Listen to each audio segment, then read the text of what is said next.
তিন দফা দাবিতে আজও কমপ্লিট শাটডাউন কর্মসূচি পালন করছেন জগন্নাথ বিশ্ববিদ্যালয়ের শিক্ষার্থীরা। সেখানকার বিস্তারিত জানবো সহকর্মী ফয়সাল মাহমুদের কাছ থেকে। ফয়সাল, আজকে কি পরিস্থিতি দেখতে পাচ্ছেন সেখানে, শিক্ষার্থীরা কি বলছেন?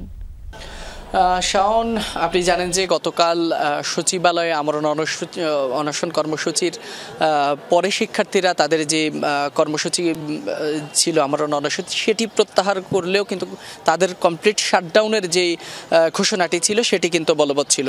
তারা বলছিলেন যে তাদের যে তিন দফা দাবি রয়েছে সেগুলো তাদের পুরোপুরি কার্যকর না হওয়া পর্যন্ত এই শাটডাউন কর্মসূচি চলবে।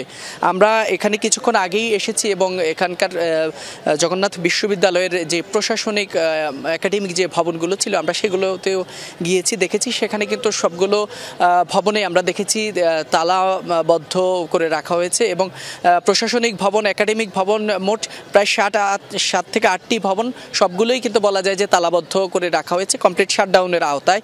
এর বাইরে কিছু জরুরি সেবা যেমন মেডিকেল স্বাস্থ্য ক্লিনিক সেটি কিন্তু চালু রয়েছে। এছাড়া জরুরি প্রয়োজনীয় সেবাগুলো যেখান থেকে নেওয়া হয় সেগুলো কিন্তু চালু রয়েছে।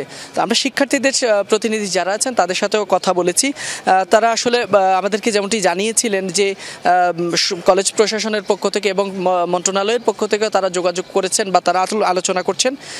শীঘ্রই তারা এর পক্ষে কোনো সিদ্ধান্ত আসতে পারে বলে তারা আশাবাদ ব্যক্ত করছেন। আমরা একটু কথা বলতে চাই, আমাদের সাথে একজন শিক্ষার্থীদের প্রতিনিধি আছেন।